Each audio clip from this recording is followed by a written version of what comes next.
So, wow. So, can you tell us this station? Thank you so much. Okay. It's so nice. Wow. So this is a startup pitching event. All right, everybody. So again, this is startups, pitches, and punchlines. We are doing a pitch roast, having fun with Tech Week, and utilizing everything that we are for Startup to Excuse me. provide an inclusive space for everybody. Startup's here for LGBTQIA entrepreneur support. Whether you're an entrepreneur, founder, business owner, service provider, whatever, we've got you in many, many ways. Please join. There's lots of webinars, there's lots of resources. If you join, there's free discounts to really important things that you need as an entrepreneur. Also, really great programs that we'll tell you about to join, and lots of meetups in every city, especially here in San Francisco, Bay Area being our largest chapter for Startup. So we're going to get this show started. I'm going to introduce our experts and panelists and performers, and then so we've got right here Franzaya.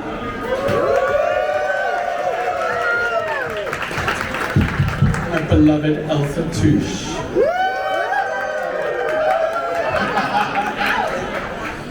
Judging, we have Lee Edwards from Root DC here. And Basga Bailey from Anomaly.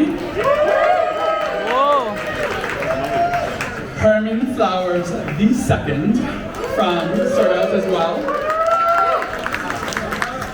And our amazing feedback guy is Ajay Bam, founder of Viral, who may have good news for you today.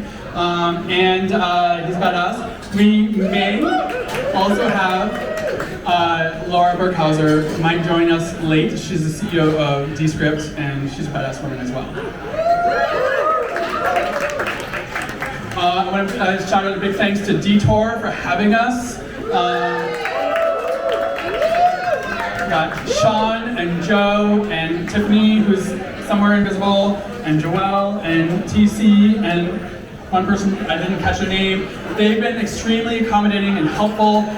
Getting this event together has been a labor of love and lots of back and forth and weeks and weeks of planning. So big thanks to Detour. We love this space. We'll come back here. Franzaya hosts a number of different events here, so you definitely want to come back for that. I'm speaking through an incredible microphone that wasn't going to work unless we had Katie back here, Katie Whitcraft. She saved the day for giving us multiple microphones so that we could do a little bit more of a interactive experience. And then we've also got the Startup Programming Board in the room. So Startup is this national nonprofit. We actually have a couple of employees in the room, but we also have the Programming Board. We are a volunteer set of people who are building these events for you.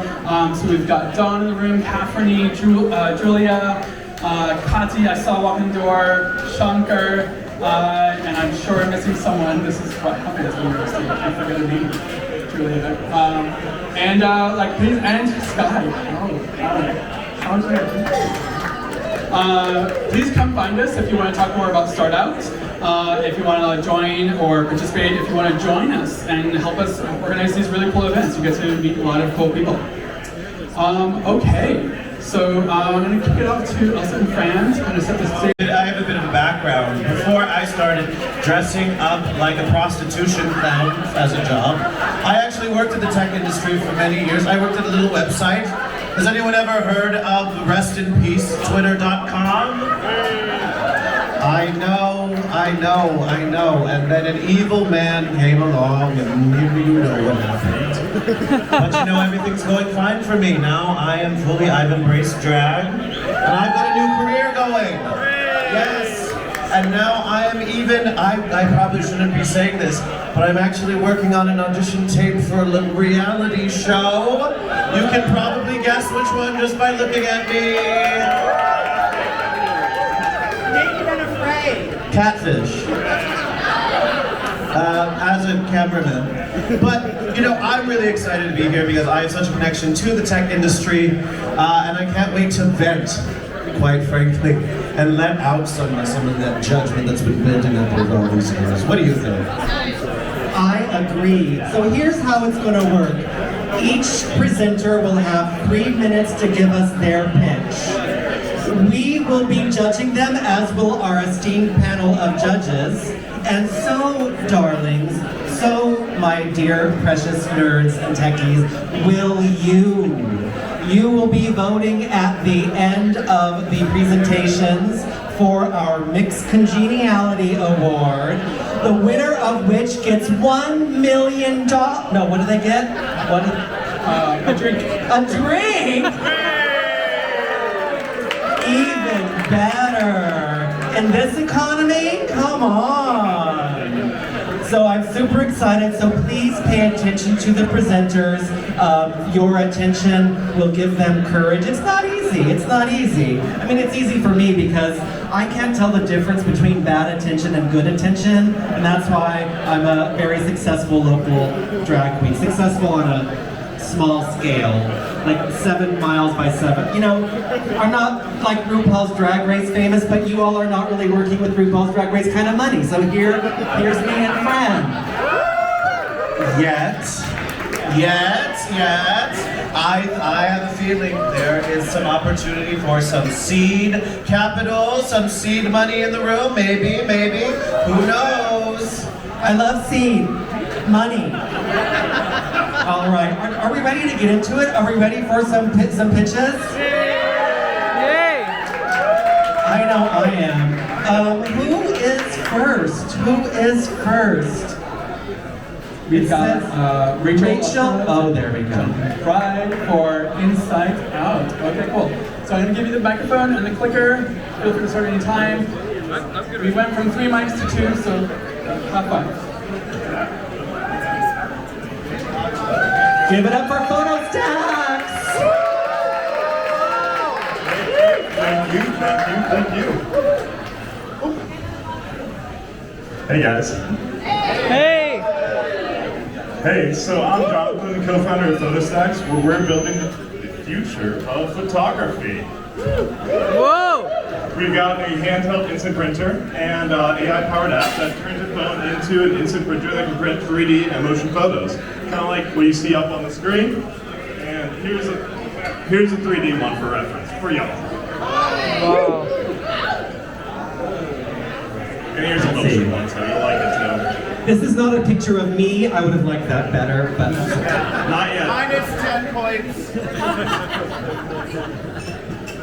I'll do that. There we go. So think about it. Every single wedding you've gone to, instant print cameras. Every party, instant print photos. Every dorm room, there's now instant print. It's back. It's a $30 billion market, which Fujifilm, in its annual report, quite literally calls it its, quote, cash cow. As of last year, more than 50% of Gen Z either owned or used an instant print camera. Now, also, all your phones, they capture live photos. All iPhones capture 3D photos. But there's nothing marrying these two consumer behavior shifts together. Until PhotoStacks Motion, AI-powered ecosystem printer that to enjoy. You can print motion, 3D, flip, and high-quality still photos. Right, so how it works is capture a brief video, our app's AI will process the video and it prints in seconds. You can then share it to friends, you can view it on our app using gyroscopic haptic feedback, think physical social in a way. You can push this to TikTok, pull from Instagram, whatever. Cross-pollinate across the other apps. Look, people love us. We have a 96-cent customer acquisition cost from someone seeing the ad to going to our website, trying to click buy. We verified it quite extensively.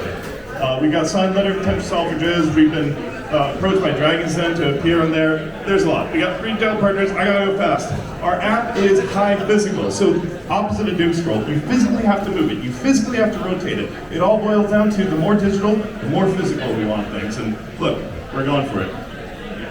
Right, we got patents in US, Japan, China, Korea, and EU plus UK covering any device that can print a motion or 3D photo if that device has a cartridge and a cartridge.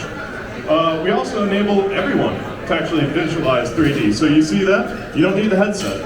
Also, Android can now do 3D using us.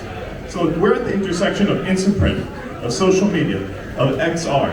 We're the only ones that can actually enable you to create these.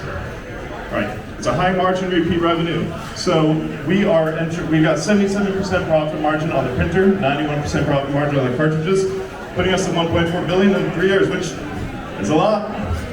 Right, so we built prototypes, we secured the market, we validated it, we secured the IP, we validated the market. Next steps, D2C launch, a retail expansion, and then building our product line. All right, we got Eric Friedman, the CTO and co-founder of Fitbit, as one of our biggest investors. We're pretty great also. And we're raising our 2 million seed. Thank you, and I made it within 3. Yeah. For PhotoStacks. Does this thing have a tracker in it? Because I'm gonna lose that motherfucker right away. We can put one in. Okay, that's my big suggestion, because I will lose it. I will lose it immediately if I get that. Yeah, I immediately see the appeal of the demographic that is going to love this. I think millennials, do we have millennials in the room? I think millennials are a huge spending demographic, and I think they'll love this, especially the ones who are still really way too into Harry Potter. Yes, and Gen X will probably may not like it because we remember Polaroids, actual Polaroids, and we didn't love those, to be honest. But so maybe we're not your target demographic. I am Gen X though, and I like it. Just put a tracker in it. Put a tracker in it so I don't lose it, because I won't be losing it. Judges, do you have any questions for for PhotoStacks? Okay, so if a picture is worth 1,000 words, what does this picture in motion, in 3D, what is it worth? Here, let me give you one. Give you one? Oh, there you go. There you go. This is the motion, and the 3D is somewhere there. Wow. The point is, no, rotate it too. Up, down. Near enough. There you go. The point is, look, there's the 3D. Point is, all capture technology has been evolving. It's been improving. But the one thing that hasn't is the actual conversion. So Fujifilm's crushing it. Polaroid's doing quite well. What are you retailing this for? $200 for the printer, $25 for the cartridge. Wow. We validate this with a lot of pilot paid social ads. And D2C only, so through ads and online acquisition. Tons of retailers that they just find out about us and they go through. We are going through, D2C is quite powerful for us, but obviously photo booths, B2B versions of the product, there's significant interest. So, question, so Fuji is big in this, right? So how do you compare with Fuji and can they copy what you have done? They can't. Well, they could if they really, really, really wanted to have a legal battle in which we got the patents. So, we got patents covering any product that can print the 3D motion, again, cartridge, and any cartridge that could be used. And we got that in the 5 markets that are frankly the most relevant. Fujifilm, look, they're the big dog in the market. Realistically, if they want to acquire us, or Snapchat, or Google, or whatever, that's not the worst place in the world to be in. If we have to get a legal battle with them, I'd rather not, but we do have IP insurance, we have $2 million already secured, and it's high profit enough market that, realistically, it's not the worst thing. So this technology you have, if I were to take a photo with, say, the front-facing camera of an object and I wanted to maybe change the size or fix the lighting, could I do that? Yeah. We're building out an entire editing thing. We're enabling you, hopefully, to be able to drag stickers in. So, I use this all the time. I don't know if Nintendo will let us do this, but dragging Pikachu, so your kid's running and the Pikachu running with your kid, or one is, me and then one's me transitioning, so whatever, If you could have one great corporate partner, strategic partner, who do you think you'd want to partner with to get this off the ground? I think Snapchat would be incredible. I think with the vision goggles that they're, partnering with Ray-Ban, like Snapchat is, that would be incredible. So is the demographic you're going after, you're starting skewing again like Snapchat younger first, and then... In terms, sorry to interrupt, but in terms of demographics, like we kill it with Gen Z. Every single Gen Z person we show, like especially the motion ones, I'm not even joking, I've seen them go, because they've never seen this before. Yeah, I dropped my jaw too, this is great. Well, I'm not Gen Z, and I'm kind of not Gen X. Anyway, I wanted to know, like you said that, like, oh well, a lot of the Gen Z that we show this to, so they're doing more of it. It's super amazing. Like, is this just like in the ideation phase and just like research market, or are they actually buying the product right now? Like, what's like? Just tell me a little bit more about that. Yeah, so we've been building the product. We validated the market. We got the patents in place. Now, look, we're racing to build to the final prototype, get in the form factor. It's about 5-6 months, and then launch. We've already hooked up with the guys in Kickstarter, the head of design and tech. We've already been approached by Dragon's Den, which is the UK's version of Shark Tank. We're looking to not just show. Why the UK? So we are a US Delaware C Corp, but we all graduated from University of Cambridge in England. So I have covered this and I was zoned out. I'm not really paying attention because whatever. But these cartridges, how often do they need to be replaced? How many photos do they print? Yeah, so we're designing them for 10 photos. Frankly, if we get $50,000 investment in this, we can go 20. I know. We're trying to go more. We're trying to go more each cartridge. We really are. It's just physical limitations of material sciences. But we're genuinely trying. I have one final question for PhotoStacks, and then I think it's time for the judges to talk amongst themselves, yeah? I have one final very important question, probably the most important question, so I need everyone to listen up.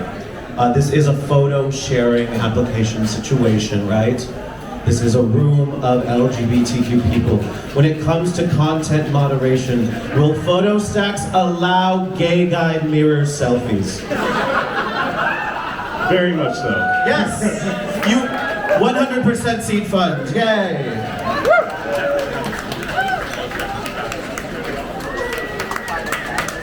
Thank you, PhotoStacks. That was wonderful. Thank you, Jonathan. Thank you. Mirror selfies. Seed is what's on those mirrors. I'm missing a clicker. All right. We can pass around. All right. That was PhotoStacks. So then the names, that was not the right name for PhotoStacks, but Chelsea, we have Insights Out, and Chelsea, I'm gonna say your last name, Corona? Barona? Yes. Say it. Barona. Chelsea Barona with Insights Out.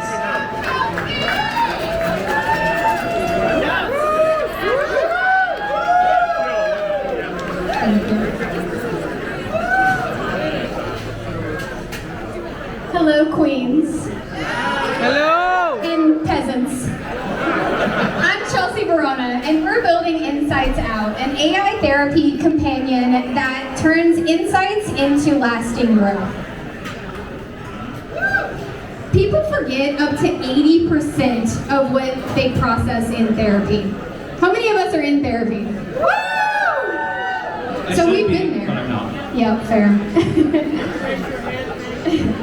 And so what we're doing is we're actually making that progress visible, and we're doing it by showing users patterns in their emotions. Things like, this work gives me energy, but this work takes it away. Or, I thought I was feeling angry, but I'm actually really scared.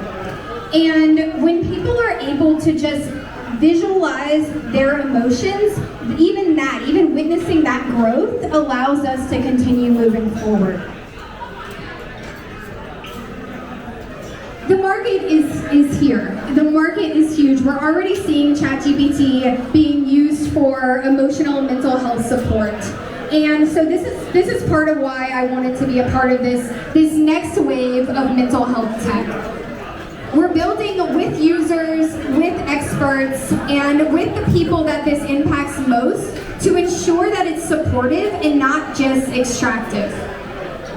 And we're doing it together through our background in mental health, in AI, in systems change, and growth marketing to really ensure that both what we're building is safe and ethical and scalable, and also using our lived experience to make sure, again, that this is actually doing good.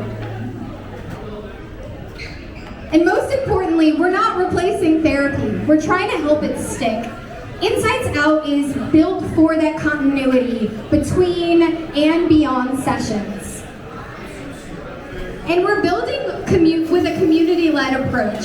And so we're using community, user-generated content, referral programs to create that flywheel effect. And we also want to use that to reach every person in this mental health and wellness ecosystem and ensure that we're integrated across the board. So think, how is my physical health also impacting my emotional health? How is my hormones, ladies, impacting my emotions? And so we're looking to be able to visualize that all in one place so that we can continue to build on that and act on it.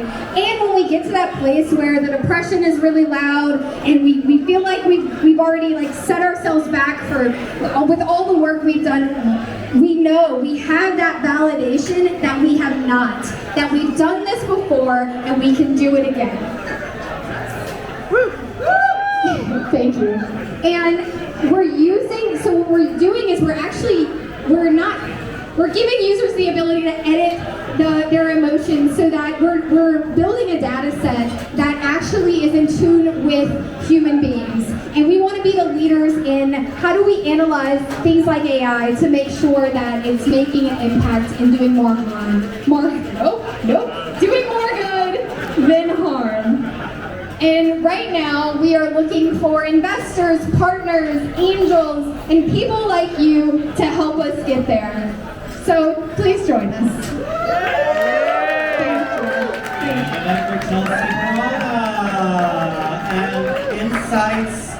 And Insights Out. I have a question. You mentioned that you envision this tool being used in conjunction with therapy. How are therapists feeling about it? Have you talked to that market? Are therapists on board? Will they be recommending it? Are they excited about this as well?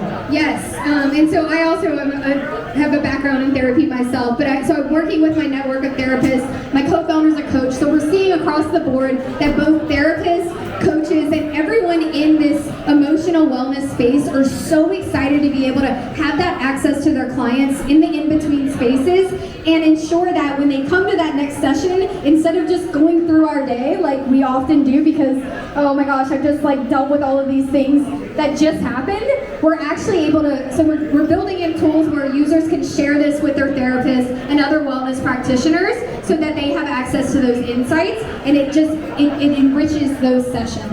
And here's where the real money is, and if you don't want to tell me, you don't have to, but all this information about people's darkest, deepest, saddest thoughts that you're collecting in AI, how are you monetizing that, honey? So all of our data is encrypted. Where we're monetizing is, I know, we all say that. It's built into our foundation. We're trying to be as transparent as possible. But here's where we do collect data. And it's as people are editing those emotions, so we're giving them those possibilities of emotions. They validate, they edit that, and then they reflect on it. We're using that emotional data to help inform this next wave of mental health tech, of AI therapy, of how we can ensure that we're building the standard for that. You're never going to make any money in this biz with these kind of ethics. I'm sorry, you're just not. I know, I'm just going to have to marry a rich man. That's my goal, that's why I'm here. Or woman. Or anyone, yes, me or too. woman. I want to say I'm pansexual in case you were wondering. Anybody who was curious. I find most of you very attractive, but I'm going to pass this on to the judges now. So, serious question. Have you ever thought about selling the data to Reese Witherspoon so that we can get a Netflix series? Honest. We all love Reese. And if she's interested, shoot her my number. So, question, how does this really work? I mean, are you recording the therapy session? So, just some feedback, like it's not very clear how the app works. I think that's very important in your slides. You thought I'd explain that. And we don't know who I mean, I sort of understand the end user, but who's really the buyer, right? And does this stick to the therapy session? Is it after? Like, how does this really work? I'm lost. Yeah, no, that's fair. Thanks you for your feedback. So what we do first is we're encouraging users to get that consent from their therapist to be able to actually use it within their sessions. We're seeing pushback on that. Some therapists don't want to have something that's recording their session. Fair. There's a lot of conversations around AI mental health tech, especially with therapists right now, and I'm a part of those. So what we're doing is we're encouraging users to use it as a post-reflection tool, a pre-reflection tool, and then as a journaling and self-reflection platform. And so once you input that session, it's a record option, a text option, or an upload option. And from there you get a typical session reflection, but you're also getting to analyze those emotions. So you're exploring a little bit deeper, you're looking at the context, and you're ensuring that it's accurate. After that, you're able to, across time, we're using knowledge graph technology to actually map those patterns in your emotions so that you can visualize what themes are coming up over time and continue to build on that and turn that into action. Thank you. A lot of people will pick their therapist sort of based on, say, a first meeting, have a conversation with them, and figure out their philosophy. Do you have a way that the user can sort of say, you know, this is kind of the way that I think about therapy, this sort of branch of philosophy or psychology I'm more interested in than others?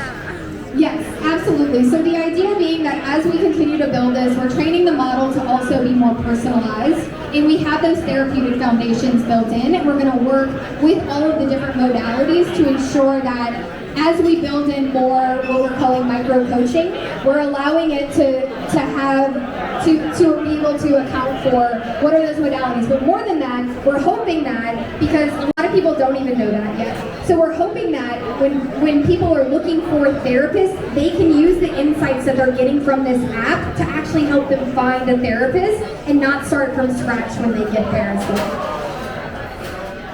Small twist, I'm in play now. Bas had to take off. He has child care issue. So I have a question for you. You're manipulating people's emotions and recording a lot of data. What's your plan to secure that information? And how much do you think of your funding you should apply to that? Yeah, I mean it's one of our most important. Our users' data is very important to us, and so that is actually a huge part of what we're raising is what we're going to be using that money for. And my technical co-founder could not be here today, and he could certainly speak more on that. But right now we're using kind of cloud to back up our data, and we're testing with our 25 beta users now, and we'll launch publicly next month where we'll start to be able to build those systems. Fran, do you have any questions about this? I know you're concerned about your mental health, as are we all. Yes, I mean, when you said loud depression, I mean, that's going to be my new Instagram bio in the morning. No. All right, thank you. You've given us a lot to be sad about, Chelsea. Thank you. Thank you so much. Insights out. Insights out. All right. I do have a question. Was it inspired? KinetixPro, CEO, co-founder. We are an AI workplace safety company. So we use cameras to detect if people are doing stupid shit on the ground. So that's AI safety. Cameras already do that. Yeah, but we make it more intelligent.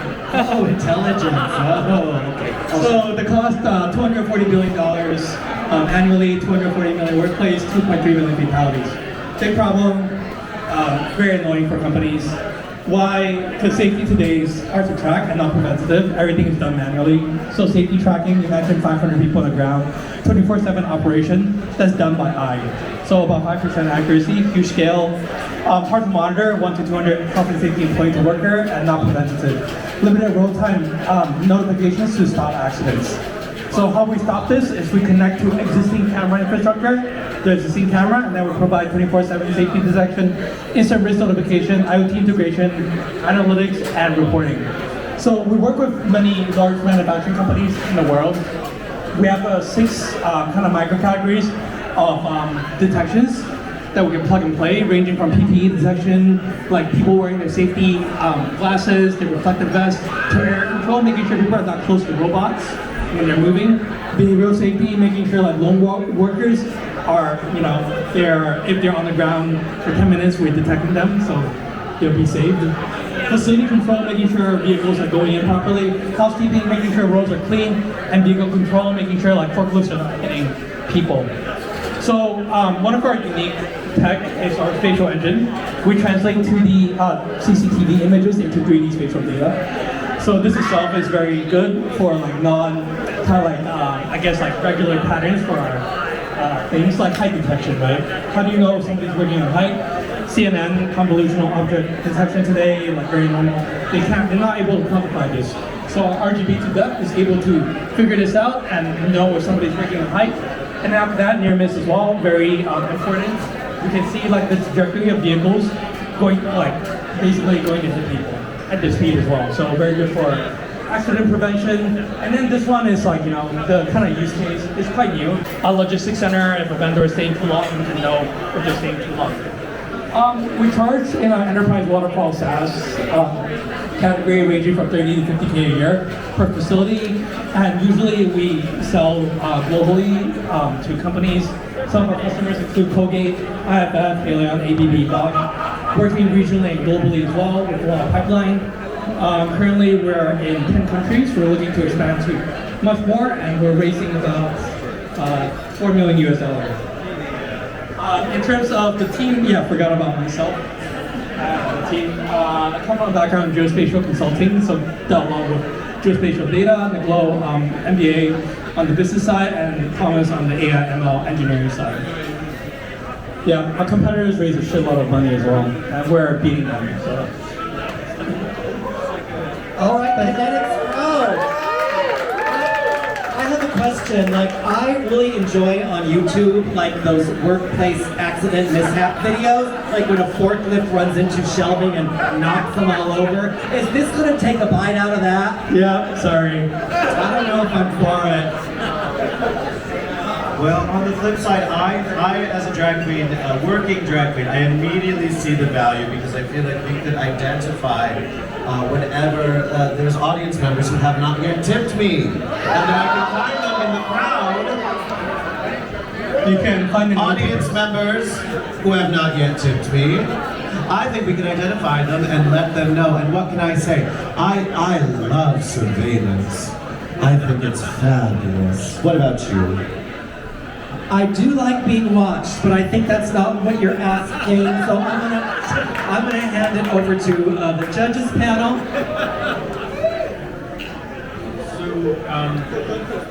So I wonder if you could say more about how you kind of close the loop from detecting these anomalies to sort of action. I think in the case of PPE, it feels a little more straightforward. You can say, hey, put your hard hat on, next two together. But you mentioned a forklift headed for a wall. You might have a few seconds. How do you sort of surface that and make it actionable? Very good question. So basically, our product itself, there's 2 benefits, right? The first benefit is data, because we come into a pre-data world. Everything is pre-data today, so they don't even know that's happening. So we're giving them data. And then the other one is real-time notifications, things to actually stop. So connecting to machines to actually stop when they're doing something they're not supposed to do. So the data side itself is 60% of our product. A lot of times these companies don't have visibility of what's happening. With this data, they now know exactly what zone, what shift, what time that these are happening, and they can measure their safety programs to make sure it gets lowered. So it's really next-gen safety with AI. And then in terms of the real-time notification, we can have smart speaker alert. Where does it fail? And does the company have to train, because every warehouse is different, there could be thousands of tasks, micro tasks if you will, right? So I'm curious, like, is there a lot of like training, pre-training that needs to happen for your AI system to work? Yeah, there's a lot. It's a shit ton. It's actually one of the, I guess, like the biggest weakness of the startup. Just places that are diverse. So many skin colors in the world. Like everything is different. So CNN, you need to be able to quantify all of this at a 90% F1 score. So pretty high accuracy. So I think Gen AI and like large video models are going to be able to help this out in the future, but not today. I don't know when yet, but today is very difficult. Yeah, large AI models. Thank you. Actually, there was someone from the audience who had a question, and I think I want to give them the mic so they can ask it. Yeah. So the numbers you had at the start around how many accidents there have been in the slides. Yeah. What after? Oh, yeah, this will do. Sorry, do that way. That one, yes. So how many of those are actually in the US, and how many of those are caused by lack of safety regulation and laws? In the US, I don't know. Most of our customers, even though like Colgate we're working with the US office, most of their projects are in like South America and like Asia. In terms of the stats for the US, I really don't know. I think I'll just take this as the global stat. I think the main question is this a solution that will reduce the number of accidents, or is the answer better regulation and safety laws? This is the solution. There's no other way outside of the solution. Like this is a next generation thing, because now they have data. Before this they have no data, so they need this to move on. So it's the next foundation. Your platform benefit the sort of, do the premiums go down? Do they go out? Like what happens? Actually, interesting. Our competitor, biggest one, raised 100 million. The insurance company is actually paying for the software for the company that's being deployed, so that they actually know the risk. So it's a huge play as well. Because it's just like, I think about, okay, well, how The US is not the world, by the way. okay, so let's talk about this. How much funding have you raised so far? 500K. 500K. And so when you were asked on that slide by your investor, like what kind of questions they asked surrounding either like the U.S. You said that you had Annual cost, 240 billion globally, 240 million workplace accidents. Colgate has about 80 facilities around the world, only 10 in the U.S. Got it. Okay, so when it comes to just like having the data on the slides, I would just say, as a judge, just make sure that instead of the I don't know, like to have the numbers. Yeah. But it's a bigger picture thing. Because these companies sell globally. They work, all your supply chain, everything that's made is made in China. The factories are not here. That's a fact. Hello. Oh, hi. We have another question from the audience. Oh, here you go. Have you thought about having this product as a solution for insurance companies? Yes, that's right. So we're working into engaging insurance companies to basically use this product so they can measure what's actually happening in the market, so they can better calculate their risk. All right, thank you, KinetixPro. AI is going to keep us safe at work. It's going to help our mental health. Is there anything AI is not going to do for us? Oh, get in drag, hopefully. You know, if I could find AI to get me in drag, I would love that. That would be fabulous. All right, don't mind me. All right. Okay, are we ready for our next presentation? Darling, I'm going to butcher your name. It's Sergey Kosterov. Oh, almost close enough. All right. Here we go. With Minima AI. Oh, more AI goodie. Okay. Hi, my name is Sergey. I'm going to tell you about Minima. There are lots of stuff on the slides and in the presentation, but the super short description of what we do is we run LLMs 2 to 10 times faster. That's it. We've got inference engine, we've got optimization pipeline, etc. So if you look on the right side, on the left side, there are two different things. We say it's a car and the engine. On the right side, we started by implementing Copilot for regulated industries with localized LLMs. They're only local, they're not in the cloud. And then turned out we need to optimize some models, and now we believe that that's going to be our major product. Inference engine with optimizing LLM. It's a story not only technical, but also a story about friendship and a story like almost lifelong. I know my co-founder David is here in Silicon Valley. I know him like from Birmingham University. So we've been coding and building stuff at hackathons in different companies, in the same companies, a lot during lifetime. I'm in Sydney, he's right here. Well, currently I'm also here, so yeah, that's us.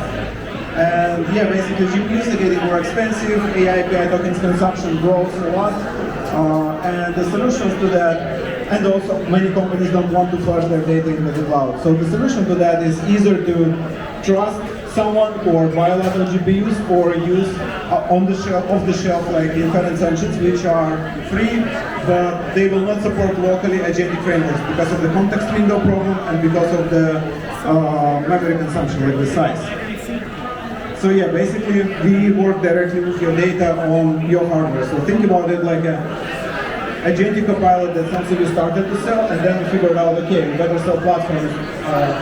Olama CVP, you run it, is double X improvement for free from GitHub, and then you add the token, and that's like 10X improvement. Obviously, we're targeting. We like bottoms and tops. Yes, we're targeting regulated industries, and for the inference engine, we start from GitHub community from there. This is the video I wanted to show you. Trust me, it just runs fast. Yeah, I'll skip the demo videos. It's a lot of slides. Now, the idea here is that it's a big market. It grows a lot. Local AI, medical, health, regulated industries, they all want it. 100K in revenue, more than 1,000 stars on GitHub, 30 companies using our free version from the GitHub. We got accepted into NVIDIA Inception and AI, Intel AI PC program. Some committed investors now, more after Tech Week. And basically, yeah, won a couple of competitions, one of them yesterday. Be better than competitors. That's pretty much it. Yeah, that's our ask. Give it up for Sergey! Give you my email afterwards. Let's go to the judges, shall we? Yeah, so you, in the early slides, you sort of talk about the comparison between running models from model providers in the cloud and running locally with something like Olama. You say the main drawback is the lack of tokeling for local models. Do you think that, well, I'd love to hear more about the value prop, right? Because it seems somewhat reasonable that that Llama will sort of add MCP support in the future, or there'll be ways to sort of call external third-party tools from local Llama. Where, tell me more about like where you're going to build value for tokens. Yes. So it's okay.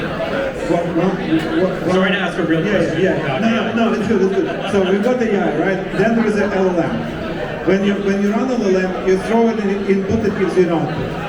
Now, function calling is a specific property of the LLM to be able to give you an output in a structured format and compile the argument for this function. Come back.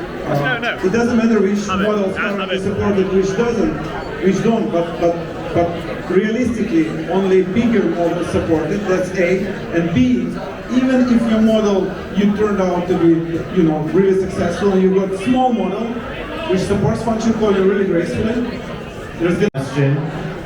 Sean, can I get a gin and ginger when you get a chance? Thank you. Very important. Thank you, Sergey. Thank you so much, Sergey. Salty. All right, who's next? All right, our next presenter. Welcome. I love this name, Adam Harder. 2 out of 3. And he's here to impress. 5%.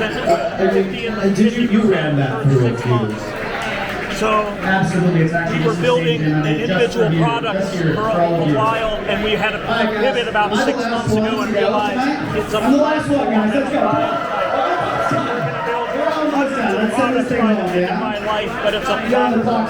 So we're turning on the musical DNA universe that's free for people, so it's free, where they can share and do user-created content to light up music, and we're going to light up all of the music of the history. So I'm a former Air Force broadcast journalist. I was stationed abroad for 6 years. That's me, that's really you from right there, I know. Stop it. Guitar Hero. So I was overseas for 6 years, and I'm from Ohio originally. And I'm the type of overseas journalist that everyone who I grew up with all of a sudden became a lot more conspiratorial and believed objective nonsense. Now, I wanted to get out and be a journalist. Everybody's like, if objective fact is losing value, that's not good for journalism, but it's also terrible for society. So I thought, how can we make the... We have built the first product where our literal users say, I can't fucking wait to consume new factual news. I don't even think about Instagram in the morning. How do we do that? Because we've created the new type of aggregator that only shows factual, vetted outlets. Only 12% of outlets are approved to be on our platform, and we turn it into a low-friction game. Asking you, hey, how do you feel about that article?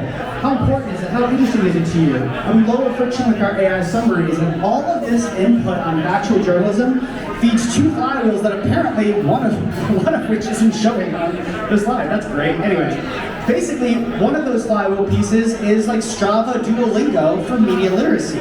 The other element of this is social matchmaking, because believe it or not, how you think and feel and care about everything that's happening in the world is a fantastic data conduit to your unfakeable self, and we match you based on that. But don't worry, never on politics or anything harmful. We now have the youngest, most engaged news audience in this country. Their average age is 31. Their day 30 retention is 43%. And their average session length is 8.5 minutes. Does anyone want to guess how long TikTok is? 5:56. Now we've done this all on factual, vetted news and just $185,000. It's called capital efficiency. We are actually launching our B2B data platform in Q2 of next year because it turns out the data is very juicy. YouGov makes $1 billion a year on 8 million users. If we continue to grow at our current rate of 6.1% week over week, we are going to basically hit $5.5 million in ARR next year. Am I already at time? I'm having too much fun up here. Oh my gosh, well great. There's a bunch of validation. There's a bunch of outlets who have either covered us or already asked to partner with us. This is the team. We come from all over the place. Hey, if you've ever listened to the TED Tech podcast, Cheryl Dorsey's on our advisory board, and this is the last slide, don't worry. I just want to ask you all a question. For the next generation, do you want them living in a future divided into echo chambers like we currently are, or do you want your kids functioning in a shared reality? If you believe in the latter, then shower us in your seed. Thank you so much.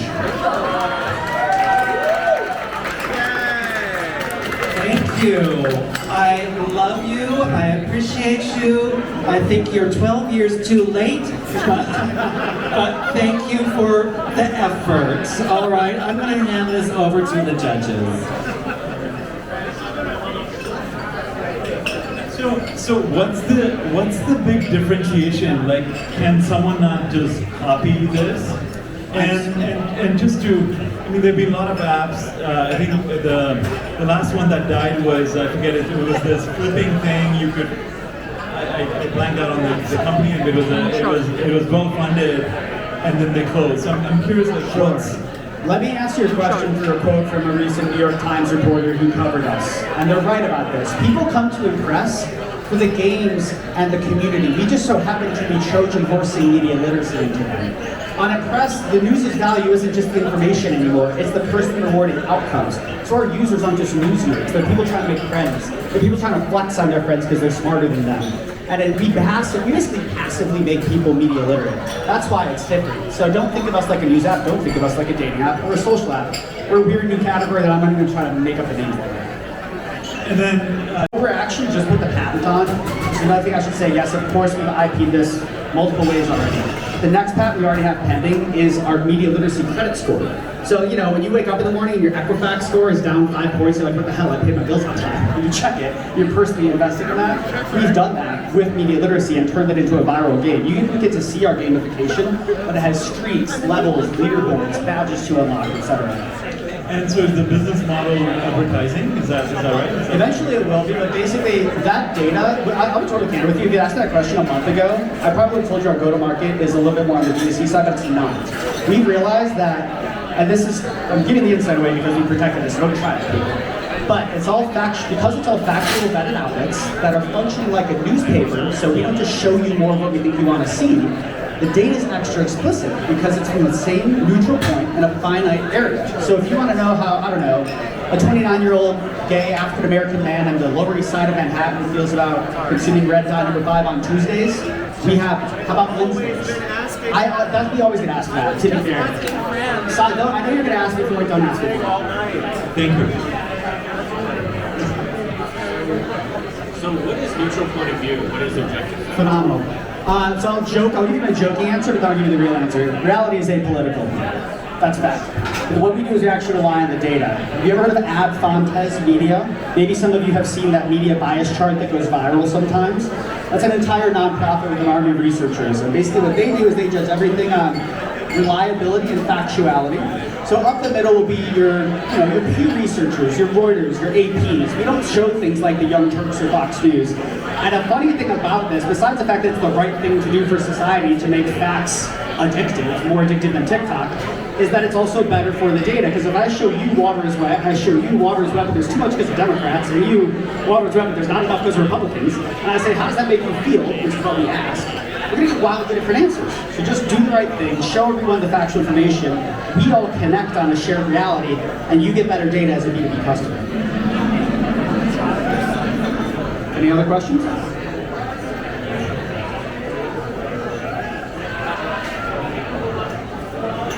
Yeah, isn't this a bit self-selecting? No, it's not, because our users are not news consumers. They're actually 31 years old, Gen Z people who come for the community and the connection and the games. So you're not getting people on here who are just left or right-leaning either way. We don't entertain that. Basically, we built this kind of like how Uber takes off in urban areas and spreads to the places like I'm from in Ohio, and it reaches there because they hear about the outcomes that their friends got in the big cities, like finding the love of their life or a new soccer group. They might not know what Reuters is, but they'll do the thing to get to the thing. And that's how it works. I don't buy it. Well, then try it for yourself. I mean, like, do you have the data of people far on the left and far on the right? Are they sticking with it? Are you seeing retention when they're seeing the news that they don't like? We have leaving industry retention, day 30 retention at 43%. Segmented down to the left and the right? We don't even show news from the left and right. That's my point. Only 12% of outlets straight up the middle make it. We don't give bullshit a voice on a press. Any other questions? I'm very fascinated by the social connection aspect of this. So I'm just trying to wrap my head around. So for instance, if I wanted to find like-minded, neutral, apolitical people to connect with who agree with me on the objective scientific fact that the earth is flat, I would be able to find that in Impress. You would probably be able to find people who think it's interesting that people think the earth is flat. But you won't be able to find people who objectively think the earth is flat. Well, that's better than I've been doing so far. So I'm in. 100% funding, 100% ownership, I think. You own 51% of this goddamn company. I control what is true. Yeah, I don't know. I feel like, I wish you well, but people really love their bullshit. They love to consume their bullshit. I know I do. I'm watching my MSNBC like a fool. All right. Thank you, Adam Harder, for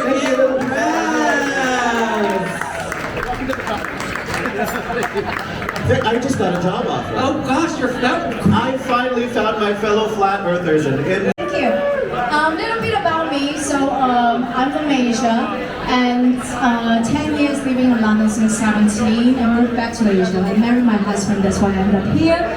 I run a branding and marketing agency called Icarus Branding and Marketing Solutions. So I've been with two of the founders here. Go KinetixPro. It starts lighting up and drawing a line, and you start hearing the sound. So these are the basic Legos, the basic building blocks of music. Then you start stacking them to get the shapes. It's a wasted day. And this is all the white notes, C major scale. This is how the shapes start fitting in there. Charlie Chaplin said. 4-note shapes called the seventh chords. This is the vocabulary of music. Okay. This is all the white notes. This is all the black notes all together. Tomorrow is Caffrey's birthday. Wow. So all of the music in the world fits in there. But in 3D, it's a helix. Oh, wow. As you go, and that's the spectrum of human sound. And it looks a lot like DNA. So we are musical DNA software. And it was invented for teaching, but we're going to have video game engine, user content creation, lighting the music of the world and you becoming a music composer and sharing it around the world. It's so nice. Yes. I wish I had a good speaker, so I should have brought a speaker so you could hear it. Happy birthday to you. Happy birthday, dear Kathleen. Happy birthday to you.